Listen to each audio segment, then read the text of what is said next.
If you've been following on the web pages I have for Labour Conference, you'll notice some of the great things we've spoken about today and some of the great decisions that we have made. Certainly we have committed to this idea of there being a 4-day working week. I think that's fantastic, and I think it's something that the Tories obviously would oppose. Let me tell you why I think it is not only fantastic, but I also think it's something that we as a society could do.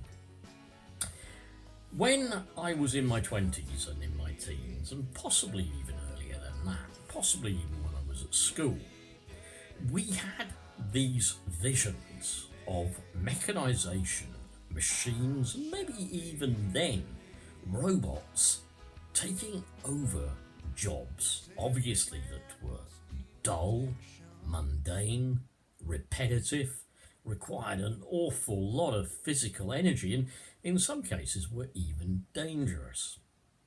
What we thought was good about technology, though, was that it would liberate us all to have more free time. All the gadgets and whatever that you've seen, introduced in your home over the last however many years, right from food mixers to microprocessors and everything, they've all been kind of what you would call labour-saving devices. They've been devices designed to free up time. But what actually has the capitalist system done with all of this? Why don't we have a 4-day working week? Why are people having to work longer and harder for more of their life? Why is the government suggesting, even now, that the pension age should be raised to 75? Why do they need to keep all of those people in work? The fact of the matter is that the earth produces enough and our economy produces enough for us all to have a reasonable standard of living. Unfortunately, the way capitalism distributes that wealth, what actually happens is the people right at the top, the rich, powerful and privileged elites, get the benefit of all that released time, and it gradually may trickle down to us. Even ask yourself in terms of wages. We're suggesting that there be a correlation between what companies could pay their top CEOs and what percentage they will pay their ordinary, everyday workers. At the moment, there is no correlation. There is no cap. You can't pay too much. In possibly an hour, imagine these people in the CEO positions and everything earning maybe more than you earn in 6 months or a year. How's that just? Tell me, how is that just? And the profits that are being made by those companies that you're working for? You're making them. You're making them. You and your fellows, whether you're answering the phone, whether you're working a machine, whether you're in a service industry, I don't know, whether you're in a cinema showing films, or whether you're in a chip shop dishing out chips. Your labour is making their profits. And what do you get to see back for it? Increasingly less and less. The problem with this country, again, and this is already being discussed at Labour conference, is this huge divide between the haves and have-nots. It's massive. I mean, if you put your arms out to try and encircle it, well, you know, you wouldn't really get all the way round. Here we all are, the kind of ordinary everyday people, people on benefits, genuinely, people who are disabled and sick. And what do the government want to do with us? Well, as has been mentioned at conference already, on a motion that we passed regarding disability and anti-disability discrimination, what do they want to do with us? They want to take from us, to give to the billionaires. They want to target us for the cuts.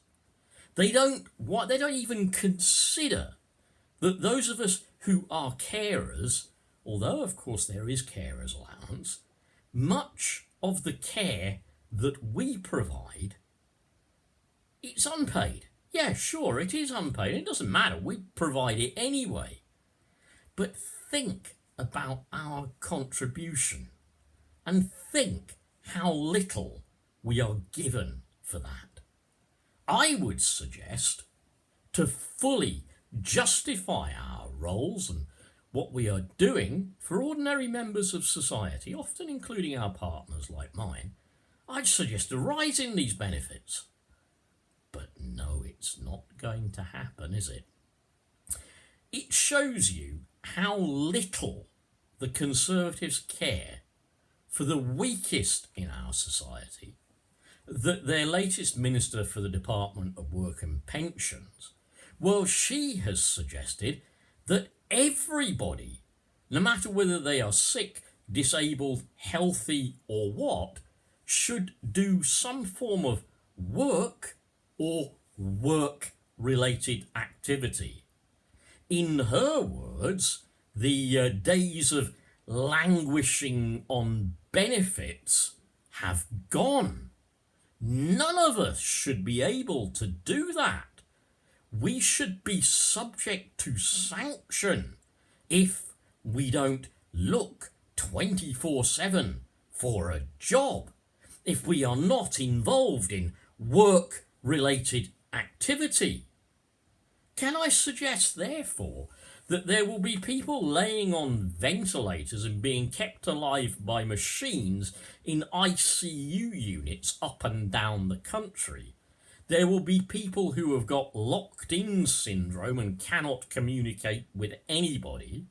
There will be people who can't even move to feed themselves or take care of their own bodily functions. Does she expect them to be online on their mobile phone doing 24-hour job searching? Because surely that will be work-related activity. The Tories have this idea, and it was beautifully expressed by that scum, Ian Duncan Smith. When he came back from Auschwitz, he read to the Commons, Arbeit macht frei. Work makes freedom. That's the brutality that these people are talking about. And there is no kind of, and the other thing they're doing too, of course, is to even get these benefits, limited though they are, and entitled to them though we would be, they have to degrade and humiliate us to the nth degree. Our Labour councillor, Mike Smith-Clare, and I'm going to finish very shortly, and there is a link on my YouTube channel to the end of his speech, said that he has spoken with people, disabled people in many cases, whom this universal credit thing and all of the cuts to benefits to which we are entitled has actually led them to feeling suicidal. We know So far, the Tories have, and I'll use the phrase, economically murdered over 130,000 sick and disabled people. They've done that through a form of economic murder for which they must be held accountable. But I would say go back and catch up with us at conference. I think you'll find out some very interesting and some very good things.